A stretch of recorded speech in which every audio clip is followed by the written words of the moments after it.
Hi friends, కుసనావా ఛానల్కు స్వాగతం. నేను మీ కొండా మోహన్. కార్తీక మాసం, ముఖ్యంగా కార్తీక పౌర్ణమి వచ్చిందంటే చాలు ఏ ఊరు ఏ వాడ చూసినా శనీశ్వరునికి ప్రీతి పాత్రమైన నల్లని వస్త్రాలతో అయ్యప్ప భక్తుల పవిత్ర శరణు ఘోషతో అడుగడుగున ప్రకృతి మొత్తం భక్తి శ్రద్ధలతో పులకించిపోతుంది. మండల దీక్షకు పూనిన అయ్యప్ప భక్తులు జాతి మత ప్రాంతీయ భేదాలు లేకుండా తామంతా స్వామివారి సేవకులమని అనుకుంటారు. ఇక మొదటిసారి మాలధారణ వేసిన కన్యస్వాములు, వారికి విధి విధానాలు నేర్పుతూ గురుస్వాములు, మొత్తం సమాజమే ఒక దేవాలయములా తరింపచేస్తుంది ఈ దీక్షా సమయం. శీతల స్నానం, ఏకభుక్తం, భూశయనం, బ్రహ్మచర్యం, మధు మాంస విసర్జనం, సదా అయ్యప్ప స్వామి నామస్మరణం మనిషిలోని అంతర్గత అరిషడ్వర్గాలైన కామ, క్రోధ, మద, లోభ, మోహ మాత్సర్యాలను నియంత్రించి వసుదైక కుటుంబం దిశగా లోక కళ్యాణం కొరకు సాగే పవిత్ర ప్రస్థానంలా సాగుతుంది అయ్యప్ప స్వాముల శబరి యాత్ర. ఇక అనుక్షణం నిష్ఠతో ఏకాగ్రతతో మండల రోజుల దీక్షానంతరం తలపై స్వీకరించే ఇరుముడి శబరి గిరీషుని సన్నిధిలో అర్పించే వరకు తమ పంచ ప్రాణాల కన్నా అధికంగా భావించే అయ్యప్ప స్వాముల ఆలోచనలు అనుభవంలోకి వస్తేనే తప్ప మాటల కందని మహానుభూతులు. మకర విలక్కు దర్శనం జనవరి 15న శబరినాథుని సన్నిధిలో లక్షల మంది భక్తులు ప్రత్యక్షంగా, కోట్లాది మంది భక్తులు టీవీల ద్వారాను దర్శనం చేసుకుని జన్మ ధన్యమైనదని భావిస్తారు.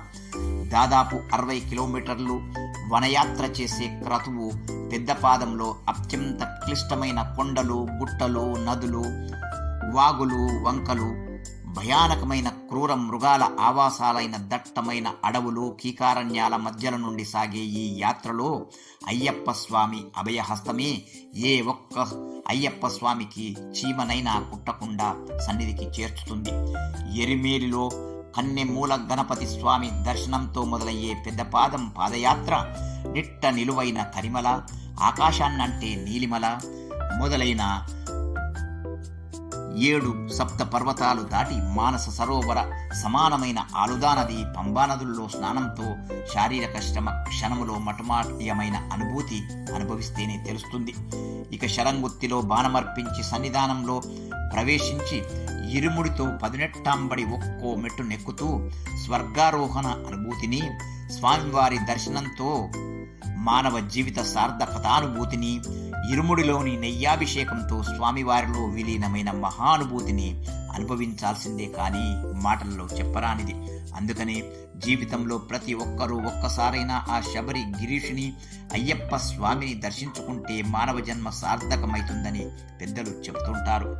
ఇక మాలధారణ చేసిన అయ్యప్పలందరూ భక్తి శ్రద్ధలతో శబరి యాత్రను కొనసాగించి క్షేమంగా తిరిగి వారి స్వగృహాలు చేరుకోవాలని, వారి అభీష్టాలు నెరవేరాలని, మరియు ఆ అయ్యప్ప స్వామి హరిహరసుతుడు కరుణా కటాక్షాలు మనందరిపైన ఉండాలని ప్రార్థిద్దాం.